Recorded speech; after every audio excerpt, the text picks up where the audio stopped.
OB54 আপডেটের পরে এই 5টা ক্যারেক্টারকে ভুলে ইউজ করো না, না হলে কিন্তু এনিমি ভয়ে গেমই ডিলিট দিয়ে দিতে পারে।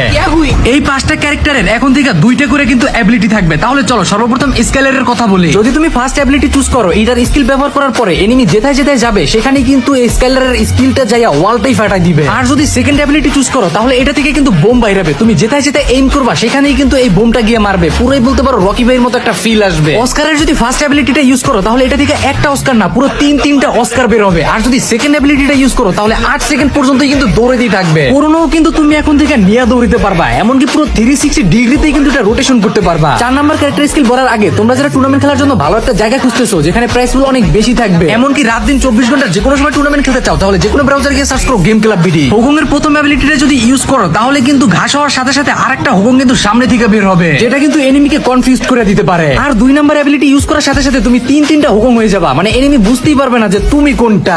Last not the least, Homer character use করার সাথে সাথে ড্রোন দিয়ে তো এনিমির ড্যামেজ দিবে, তার সাথে সাথে কিন্তু একটা বড় ড্রোন তোমার পান নিচে আসবে, যেটার উপরে চড়ে কিন্তু তুমি এনিমিরও ড্যামেজ দিতে পারবা। তো এতগুলো আপকামিং আপডেট আগে থেকে তোমাদেরকে জানাই দেওয়ার জন্য তোমরা কিন্তু তোমাদের নারুটো ভাইকে কষ্ট করে একটু ফলো করে দিও।